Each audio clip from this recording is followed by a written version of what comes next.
जुमे के खुतबे में खुतबा वही है, एन खुतबे के सेंटर में आप कहते या सारिया तो अल जबल, या सारिया तो अल जबल, और सारिया पहाड़ पे चढ़ जा, ओए सारिया पहाड़। 3 मरतबा आपने ऊंची आवाज़ से कहा। हाजरीन कहने लगे आज उमर पागल हो गया। मौला मुर्ता कहते हैं पागल नहीं हुआ, तुम्हें बाद में पता चलेगा। यार यारों को पहचानते हैं ना, तुम्हें पता नहीं है। हदीस कुदसी है, औलियाई फ़ी कबाई ला यारिफ़ो मगैरी। ये हदीस कुदसी रब कहता है, सरकार रावी है कि औलिया अल्लाह जो हैं वो मेरी कुदरत के चुगे के नीचे हैं, तो मेरे बगैर उनको दूसरा पहचानता नहीं, या उस चुगे के अंदर जो है वो पहचानता है या मैं पहचानता हूँ, सारे नहीं उनको पहचानते।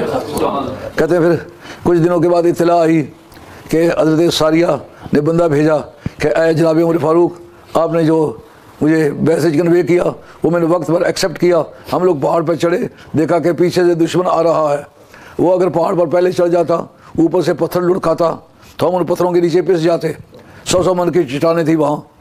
उसके बदले में हम लोग पहले चढ़ गए, ऊपर से जाके हमने चट्टानें लुढ़काई, तो पूरी दुश्मन की आर्मी बगैर किसी मिशन के, बगैर किसी लड़ाई के तबाह बर्बाद हो गई। तो खड़े हैं आप मदीना तैयबा में, देख रहे हैं निहावंद में, उस जगह का नाम है निहावंद। वो 550 फरसख है, फरसख 3.5 मील का होता है। तो वहाँ इतनी दूरी पर आपने देख भी लिया, हदायत भी जारी की, उस पर अमल भी हुआ। उधर जनाब हैदर कराने का जुमे वाले दिन जो जनाब उमर ने ऐलान किया था, आज नतीजा देखा है। और हज़रत उमर फ़ारूक रज़ी अल्लाह ताला अन्हु एक मरतबा बैठे हुए मस्जिद नबी में कोई काम कर रहे, किसी दोस्त ने आके बतलाया मदीना शरीफ में ज़लज़ला आया है। और भाई यहाँ तो कोई ज़लज़ला नहीं है। उनका बाहर निकल के देखें, मस्जिद नबी से बाहर निकल के देखा ज़लज़ला है। आपने दुर्रा लेकर के ज़मीन पर मारा, कहा ज़मीन रुक जा, जब तक जनाब उमर दुनिया में ज़िंदा रहे मदीना तैयबा में दोबारा ज़लज़ला नहीं आया। ये उनकी किरामत। एक मरतबा मदीना शरीफ में आग लग गई। ये किरामात जो मैं बयान कर रहा हूँ, इमाम राजी ने तफसीर कबीर और सूरह काफ अब खसीबतान ख़बर काफ़ व रकीम में कानून में आयात नाजवा मसला नंबर 16 के तहत ये सारी किरामात बयान की। तो कहा कि हज़रत फ़ारूक आज़म रज़ी अल्लाह ताला अन्हु की ज़ात पाक एक दिन वहाँ बैठे हुए हैं, कहा मदीना शरीफ में आग लग गई है। आपने कहा मैं इस वक्त काम में मसरूफ़ जा नहीं सकता, ये मेरा चिट ले जाओ, चिट ले जा करके आग में फेंक दो। उसके बाद मदीना तैयबा में ताबीरी मकसद के लिए कुछ काम बनाने के लिए आग लगी है, जो लगाई है बंदों ने, मतलब रोटी पकाई है, तनूर गर्म किया है वगैरह वगैरह, ताबीरी मकसद के लिए आग लगी है। तकरीबी मकसद के लिए जब तक जनाब उमर जिंदा रहे मदीना शरीफ में आग नहीं लगी। ये बात है समझने वाली कि नहीं? आगों पर कंट्रोल है, ज़मीनों पर कंट्रोल है। अल्लाह की बारगाह में कुछ उनकी शान तो होगी, ये उसका मानना भी इस्लाम के ज़रूरियात में से है। और हज़रत उमर फ़ारूक रज़ी अल्लाह ताला ने जब मिस्र फ़तह किया तो आपके जर्नैल ने अमर बिन अल-आस ने एक चिट्ठी लिखी कि आप ऐसा करें कि हमारे यहाँ एक रस्म है कि लोग एक हसीना जमीला सेहतमंद नौजवान लड़की को जो शादीशुदा नहीं है उसको दुल्हन बना के दरिया में फेंकते हैं तो पानी का लेवल मेंटेन हो रहता है। और अगर ऐसा ना किया जाए दरिया खुश्क हो जाता है, क्योंकि वो एग्रीकल्चरल कंट्री है, ज़री मुल्क है, उसके पैदावार का तल्लुक़ पानी के साथ है। अगर दरिया में तुग़यानी ज़ाब्ते के मुताबिक ना आए तो पानी बकदरे काफ़ी नहीं मिलता। मुल्क में कैद साली आ जाती, क्या लड़की को फेंकें ऐसा? आपने जनाब उमर दरिया को ख़त लिखा, कहा इनको तजरीब अमरिल्लाह फजरे, अगर तो अल्लाह के हुक्म से चला करता था तो चल, और अगर तो अपनी मर्ज़ी से चलता था तो मुझे तेरी हाजत नहीं है। उसको धमकी दी कि खुदा की ज़मीन पर तुम्हें मैं चलने का हक़ नहीं दूंगा, मैं तुम्हें रोक सकता हूँ। तो हज़रत उमर फ़ारूक रज़ी अल्लाह की चिट्ठी जब उसमें डाली गई उसके बाद फिर आज तक कभी दरिया ने वो ऐसी नाइंसाफ़ी नहीं की, ना ऊपर नीचे हुआ, ज़ाब्ते के मुताबिक चलता चला जाता है। तो दरियाओं को कंट्रोल किया, आगों को कंट्रोल किया, ज़मीनों को कंट्रोल किया, और 1.5-2 हज़ार मील की दूरी पर अपने जर्नैल को हदायत जारी की।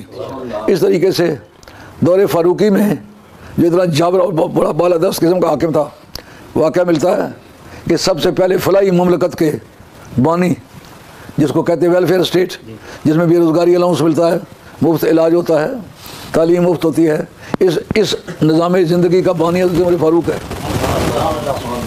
जो आदमी ईमान लाने से 8 दिन पहले लाठियों से बाप ने मारा कि तुम्हें ऊँट चलाना नहीं आता, जिसको ईमान लाने से 8 दिन पहले ऊँट चलाना ना आए, वो रोमन एम्पायर का तख्ता उल्टे, पर्शियन एम्पायर का तख्ता उल्टे।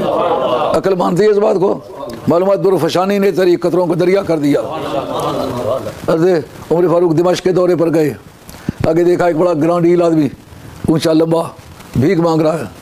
गवर्नर को दोपहर की धूप में वहाँ खड़ा कर लिया, खड़ा करके पूछा ये कौन है जो भीख मांगता है? उन्होंने कहा मुझे नहीं पता। उन्होंने कहा तू किस चीज़ का गवर्नर है कि तुझे ये पता नहीं भिखारी क्यों भीख मांग रहा है? वो भी यारों कोई सिस्टम हुआ होगा जिसमें गवर्नर से पूछा जा सकता है ये भिखारी भीख क्यों मांगता है। वो निज़ाम ज़िंदगी दरअसल इंसानों के लिए है। जब ये उन्होंने कहा आज तुझे माफ़ करता हूँ, आइंदा अगर कोताही की तो फिर तुम्हारे मैं बाकायदा दुर्रों से नवाजूंगा। उसको बुला के पूछा तू कौन है, क्यों भीख मांग रहा है?